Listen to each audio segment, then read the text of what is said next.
What's up, YouTube? This is Jmilionair here with a quick review of some kicks that just got dropped off. These, of course, are a pair of New Balance 990s, the V3s. These are in the Teddy Santis or the Made in America collection that just dropped a week or so ago. I did a review on the V1s and V2s. You want to check that out. I have that in my collection. And these are, of course, the V3s. I didn't get them at launch, so that's why I'm doing a review now. These aren't necessarily my favorite out of the three. The V2s are, but these are still really clean and probably the most hyped for whatever reason. But whatever that is, let's get into a quick review of these and go more in depth. All right, first let's go into the tag on the box. So these, of course, are the 990T G3s, which they are just the V3s. My size 10. A lot of people have different sizing on New Balances in general, but for 990s, all of them are just true to size, in my opinion. If you have really narrow feet, you may want to go down, but in my opinion, just go true to size. But of course, it may vary. Let's go ahead and take the box off these. These New Balances are, of course, that same New Balance box with the little locks in it that basically lock on, which is pretty cool. Same as the other box. Says, with over 75 years of authentic American craftsmanship, New Balance made in USA is designed without compromise. This pair represents an unwavering commitment to those who walk their own path. And of course, like I said in the other videos, Teddy Santis took over and kind of did a little bit different on this collab. So they're showing this like kind of New Balance retro card of the 990, 991, and the 992s, I believe.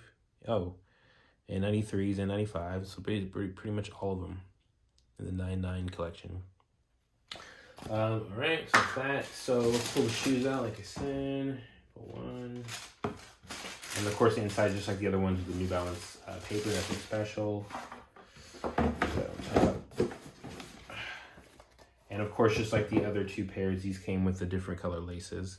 The laces on these are a white pair, and they came with a cream pair. And yeah, they're about the same width. They're not like thick or anything. Pretty much the same, just different color. So we'll get into a quick review of these because, you know. But yeah, these are that same colorway as the V1 and V2s. The whole collection is pretty much the cream, gray, and that green colorway. These are pretty clean because they are the V3, which is one of the popular models of like a dad shoe looking. In that opinion, because it does look like that, it does take away the look from the other two. The V2 is more of a unique shape in my opinion, but this is still pretty clean. Materials are pretty much the same and identical with that hairy suede all over. That nice kind of cream color. It's a little bit different than the other ones. They actually have a different color of that cream, which is a different material on the back. Synthetic black portion on the ankle, but the rest of it is that same green nylon mesh throughout. Midsole on these, the same colorway as a white midsole with that cream in the back. Silver little end cap plate right there. And then this one unique part is like that ruby red New Balance on the back that's on the other shoes. Tongue on here is that iconic V3 with the little checkered on here. A lot of these I've seen in other people, their I guess checker pattern isn't as I guess noticeable, and in person it doesn't look as embossed or debossed. But yeah, I've seen some that are just completely smooth. So I guess that's just one quality issue for New Balance that went out. Other one is this little, I guess it's what is this? Optimal control, which is basically you can put your shoelaces in depending on how you want to control the tongue down. New Balance on here is just kind of like a plastic New Balance with that white behind it. I think that's 3M. I'm not 100% sure, but it does have like a metallic look to it off top. 990 in the back. Bottom on these is super dad shoe looking, and then of course that like tension shank there. Insole similar to the other ones, New Balance in cream and that white mesh in interior, which is pretty soft, but it has like a harder weave to it, so it's a more durability feeling. I do like that better than I guess the V1's that super cheap softing mesh, or it's like felt or whatever. But overall, this is pretty clean. Let me just see, in my opinion, probably the cream laces on these just to take away the dad vibes, because the white is pulling out the white on there and the cream pulls out more of the cream and the brown. Just my opinion.